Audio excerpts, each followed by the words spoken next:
I just became an assimilated Jew in general, just knowing what stories my mother would always tell us about her experience in the Holocaust.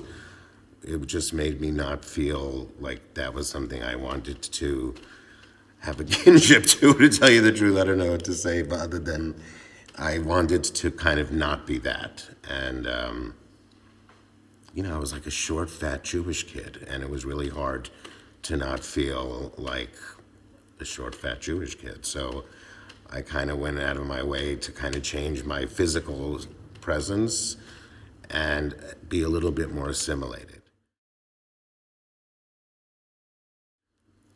Really, it wasn't until Trump got into the White House that the word Nazi came back into the conversation politically.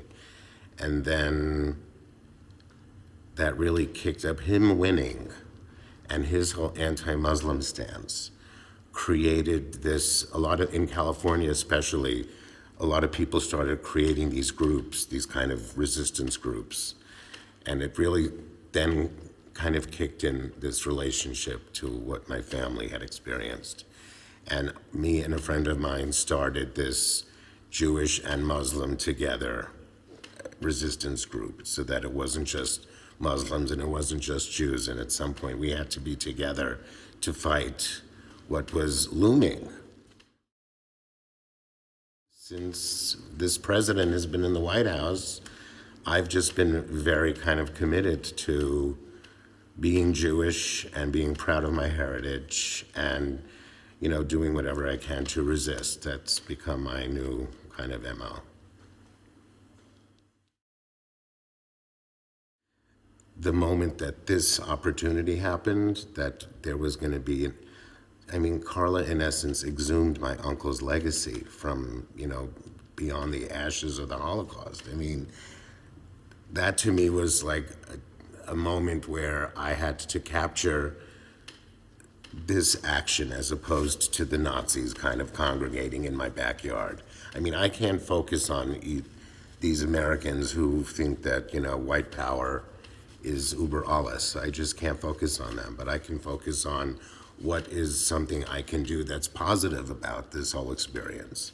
And that's what I think is important. I think that with people not really learning about the Holocaust and the young people not even knowing about it, and some people even to this day don't even think it really actually happened. This is conversations that are happening in the United States.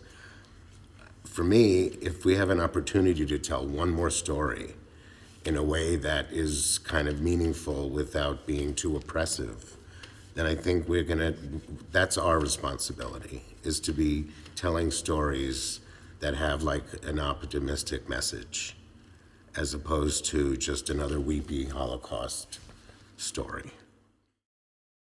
For me, even though I kind of knew about my uncle through just my mother's stories, but to the world, he was just one of the 6 million anonymous Jews.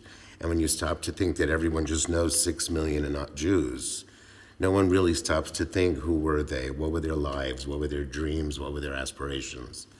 And we're going to get a chance to find out who he was and what he wanted out of life.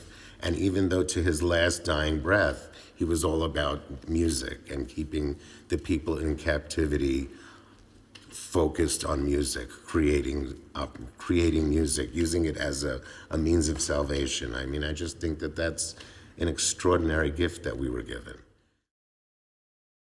It was always this larger-than-life character that we would never get a chance to know. And that was just it. We just knew that he was like a child prodigy, all the basic 411s of who he was. Child prodigy, performing at 7 years old, youngest conductor of the Vilna Philharmonic. That was it, but really not more than that. It wasn't until this experience that I've dug in to find how deep and amazing and emotional and like committed to peace and happiness that he was. It's like, I thank God that's in my DNA.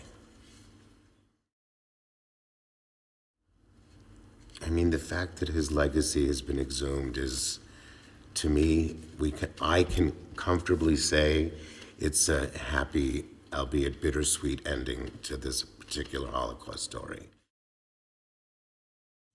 If you're connected to your spirit, then you have a chance to have that day can be enjoyable. And the truth is we only have today. And I think that must have been something that he had to realize, that all he had was each day, because they didn't know what tomorrow brought. And on a definite, abstract, similar way, I know that all I have is today as well. But that's just through spiritual teaching. That's just through knowing that that's going to be how I'm going to get through whatever is going on in my life at that particular moment.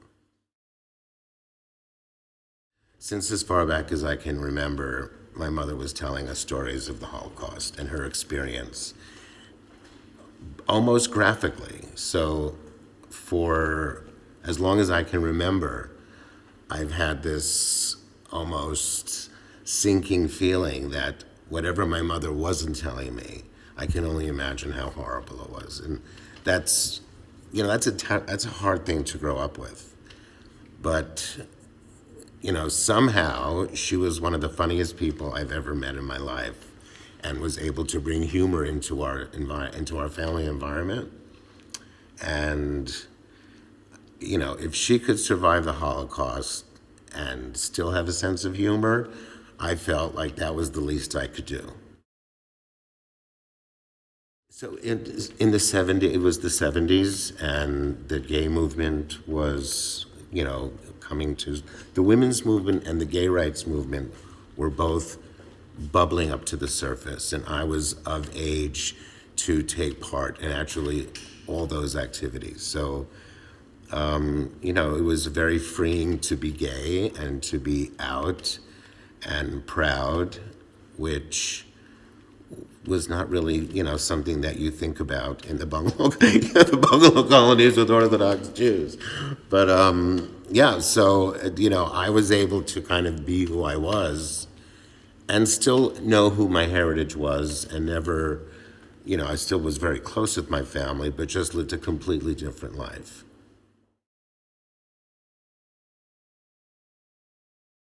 So my mother told us of a story that she was being slated to have a musical career before the war, and the way she tells it, I just think she was like 16 or 17 years old, and she was going to perform Ave Maria on public radio, and it was a big thing because she was Jewish, but that was going to be her entree to the public, and on her way to the performance is when there was a scurrying in the streets and the occupation happened. So she was kind of denied of her moment, and that's something that really stuck with me over the years. And knowing that years later, after she had had kids and moved to America, that she was able to, her and her sister, make an album after all, it must have been very satisfying for her. And I think that that's like an amazing story, especially when you think about, I live and work in the celebrity culture in America. And I guess she would have been, there's like a kind of similarity in terms of that. And I don't know if I found myself in this industry because of that, but I feel like this project is going to honor my family in that same kind of way.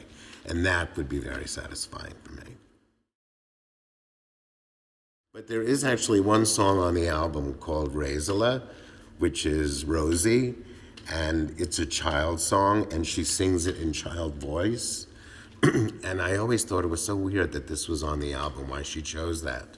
And it wasn't until about a week ago when I was watching for the first time my mother's testimony that's in the Holocaust Museum in Washington, D.C., where she admits that the reason why she sang that song in the ghetto and in the concentration camp especially is because all the kids had been killed. And it was this song that made everybody feel like a child again. And I thought that was so incredible to think about it on that level, that these people were stripped of every possible piece of dignity that would have been something that would make them feel a connection to their childhood. It's just really touching. She would sing them when she performed throughout her life until she couldn't, but I don't know if those songs would have brought her a warm sense. I think after knowing that and seeing that video and hearing that and feeling so moved by just that hearing a song sung like a child would kind of bring people to a place of childhood. It's just, I mean, I'm getting choked up thinking about it. I can't imagine she would want to have that in home.